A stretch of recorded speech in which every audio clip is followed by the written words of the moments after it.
যেহেতু আমি প্রাণী বিজ্ঞানের স্টুডেন্ট আর ৪৯তম বিসিএসটা দিব এই প্রাণী বিজ্ঞান থেকে, তাই এই প্রাণী বিজ্ঞান সম্পর্কে বিস্তর আলোচনা পর্যালোচনা করার জন্যই আমি একদম বেসিক থেকে শুরু করেছি। তো ফার্স্টে নিয়েছি হচ্ছে গিয়ে জীববিজ্ঞান, নবম দশম শ্রেণী জীববিজ্ঞান। এই বইটা দিয়ে আমি পড়াটা শুরু করলাম। এখানে নবম দশম শ্রেণীর যে জীববিজ্ঞান বইটা আছে, এই বইটা শুরুতেই এখানে যে চ্যাপ্টার ওয়াইজ মানে সবগুলো হচ্ছে কি আমি অলরেডি একবার রিভাইজ দিয়ে ফেলেছি।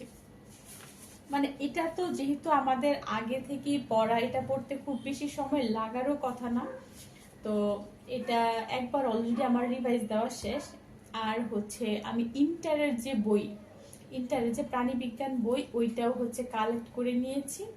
যেহেতু আমার টেবিলে এত জায়গা নেই, অল্প জায়গা, তাই চাইলেও না সব বই একসাথে রাখা যায় না।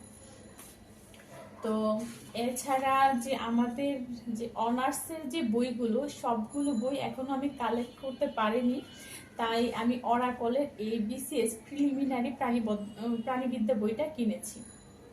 কিন্তু এই বইটা কেনার পরে আমার যা মনে হয়েছে যে এটা এত সংক্ষিপ্ত করে বা এত ছোট করে লিখছে, এটা পড়ে অন্তত মানে প্রিলি পাস করা কখনোই সম্ভব না।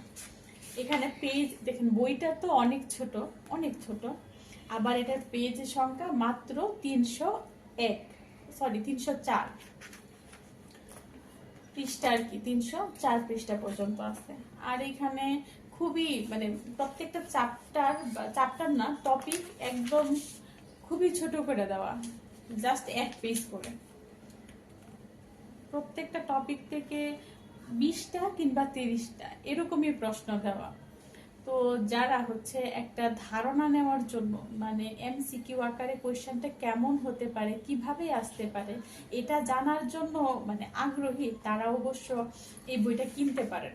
একটা আপনার ধারণা হবে কেমন হইতে পারে আপনার প্রশ্নের ধরনটা, এটার জন্য হলেও একটা বই কিনতে পারেন।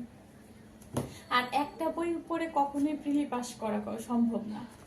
তো আমি যেহেতু এখনো আমার মানে অনার্সের বইগুলো যে দেওয়া আছে, সিলেবাসে যে বইগুলো কথা উল্লেখ আছে, যে টপিকগুলো, এখনো যেহেতু এই বইগুলো কালেক্ট করতে পারি নাই, তো আপাতত আমি এই বইগুলোই পড়তেছি। আশা করি ইনশাল্লাহ 2-1 দিনের মধ্যে সবগুলো বই আমি কালেক্ট করে ফেলবো। আচ্ছা, তো এইগুলোর পাশাপাশি আমি মানে এইগুলো পড়তেছি হচ্ছে দিনের একটা সময়, আর বাকি পড়তেছি হচ্ছে বাকি 100 নাম্বারের জন্য। আপনারা তো জানেনই যে 200 নাম্বারের হচ্ছে পরীক্ষাটা হবে। তো এই 200 নাম্বারের জন্য আমি প্রিপারেশন কেমন নিয়েছি কয়েকদিনে, তো আমি বলবো এই অল্প সময়ের মধ্যে আমি যতটুকু সময় পেয়েছি, এই সময়ের মধ্যে প্রিপারেশন খুব বেশি নেওয়া আসলেই সম্ভব না, কিন্তু তবু আমি সময়টাকে একদমই নষ্ট করিনি। যতটুকু সময় পেয়েছি পড়ার চেষ্টা করেছি। এখন হয়তো প্রিলিতে টিকবো না, কিন্তু এটা নিয়ে আমার কোনো আফসোস নেই, কারণ আমি চেষ্টা করে যাচ্ছি। হওয়া না হওয়া সম্পূর্ণই ভাগ্যের বিষয়। তো এটা যে হবে এটা আমি আশাও করি না। আমার মূল টার্গেট হচ্ছে 50তম BCS। এই 50তম BCS নিয়েই, লক্ষ্য নিয়েই আমি পড়াশোনাটা এগিয়ে যাচ্ছি। যাই হোক, আজকের ভিডিও এখান পর্যন্তই। আল্লাহ হাফেজ।